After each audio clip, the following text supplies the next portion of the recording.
Page 87, a Trogglehumper for the Fleshlumpeater.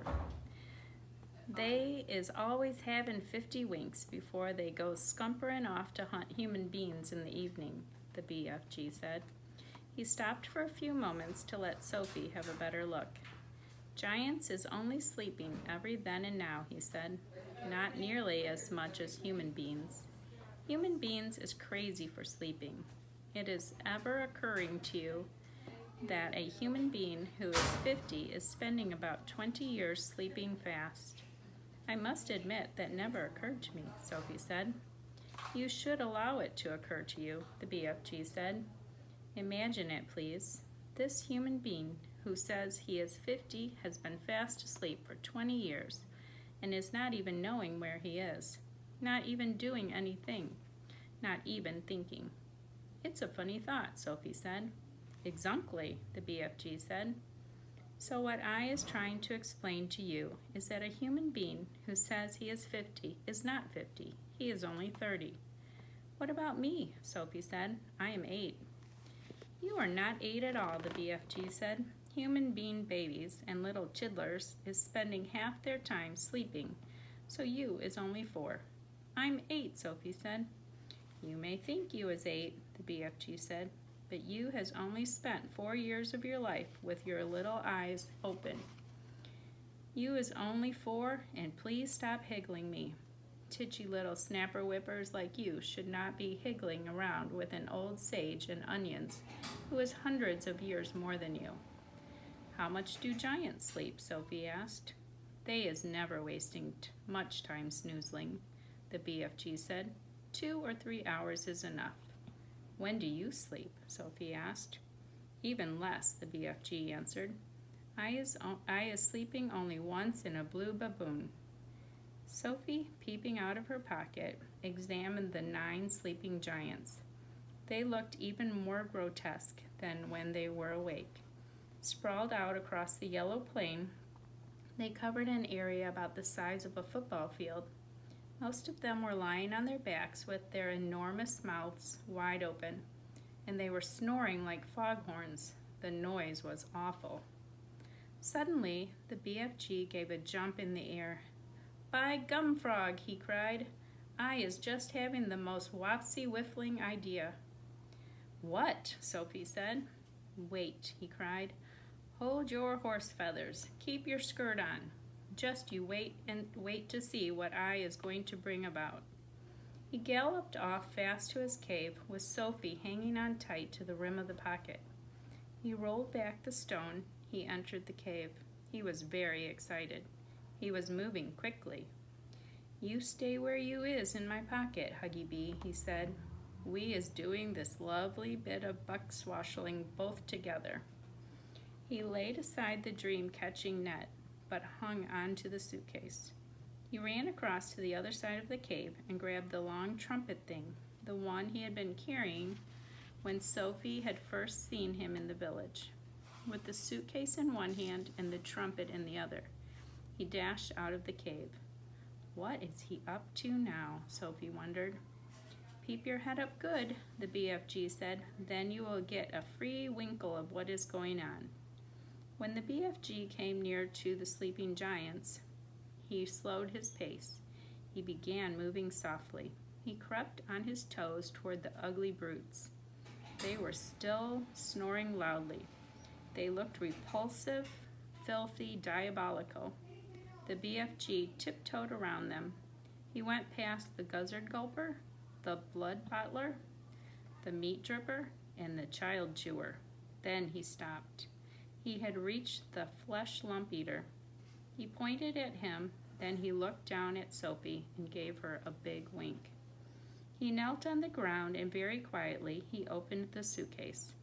He took out of it the glass jar containing the terrible, nightmarish Trogglehumper. At that point, Sophie guessed what was going to happen next. Ouch, she thought, this could be rather dangerous.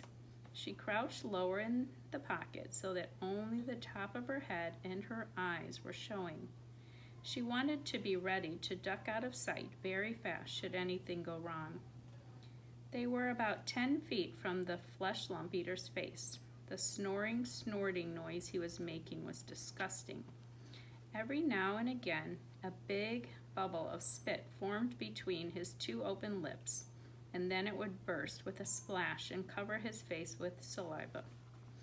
Taking infinite care, the BFG unscrewed the top of the glass jar and tipped the squiggling, squirming, faintly scarlet Trogglehumper into the wide end of his long trumpet. He put the other end of the trumpet to his lips.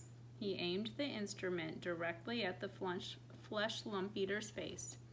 He took a deep breath, puffed out his cheeks, and then woof, he blew. Sophie saw a flash of pale red go darting towards the giant's face. For a split second, it hovered above the face. Then it was gone. It seemed to have been sucked up the giant's nose, but it had all happened so quickly, Sophie couldn't be sure.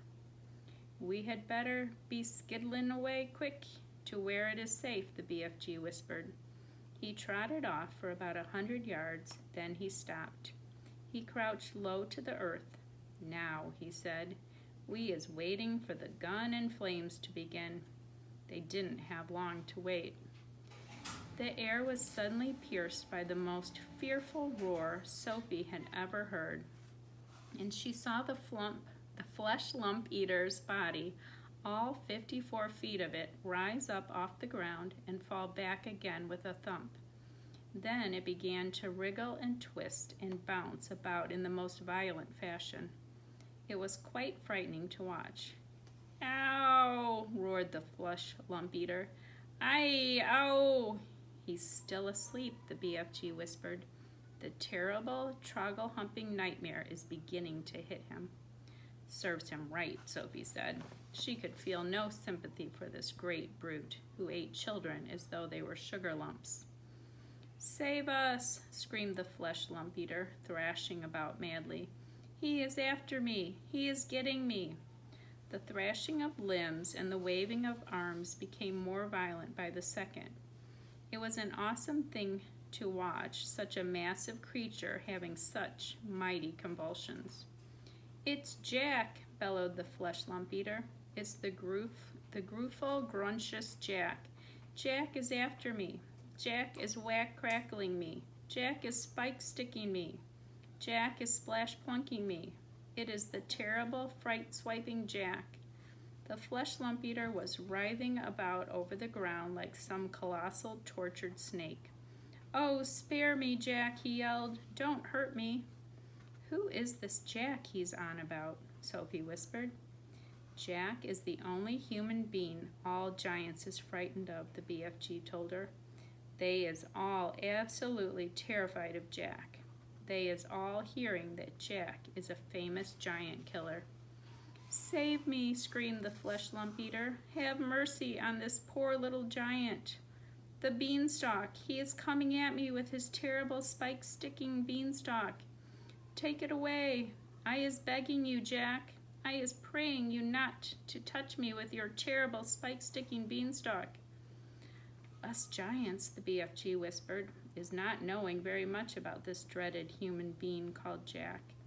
We is knowing only that he is a famous giant killer, and that he is owning something called a beanstalk. We is knowing also that the beanstalk is a fearsome thing, and Jack is using it to kill giants." Sophie couldn't stop smiling. "What is you griggling at?" the BFG asked her, slightly nettled. "I'll tell you later," Sophie said. The awful nightmare had now gripped the great brute to such an extent that he was tying his whole body into knots. "Do not do it, Jack," he screeched. "I was not eating you, Jack. I is never eating human beings. I swear I has never gobbled a single human being in all my wholesome life." "Liar," said the BFG. Just then, one of the Fleshlumpeater's flailing fists caught the still fast asleep, meat-dripping giant smack in the mouth. At the same time, one of his furiously thrashing legs kicked the snoring, gizzard-gulping giant right in the guts. Both the injured giants woke up and leaped to their feet. He is swiping me right in the mouth, yelled the meat dripper. He is bung-swaggling me smack in the guts, shouted the gizzard gulper. The two of them rushed at the Fleshlumpeater and began pounding it with their fists and feet. The wretched Fleshlumpeater woke up with a bang. He awoke straight from one nightmare into another. He roared into battle, and in the bellowing, thumping, rough and tumble that followed, one sleeping giant after another either got stepped upon or kicked. Soon all 9 of them were on their feet, having the most almighty free-for-all. They punched and kicked and scratched and bit and butted each other as hard as they could. Blood flowed, noses went crunch, teeth fell out like hailstones.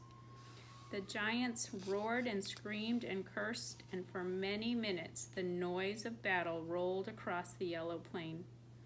The BFG smiled, a big, wide smile of absolute pleasure. I is loving it when they is all having a good toughin' rumble, he said. They'll kill each other, Sophie said. Never, the BFG answered. Those beasts is always bishing and walloping at one another. Soon it will be getting dusky, and they will be galloping off to fill their tummies. They're coarse and foul and filthy, Sophie said. I hate them. As the BFG headed back to the cave, he said quietly, We certainly was putting that nightmare to good use, though, wasn't we? Excellent use, Sophie said. Well done, you.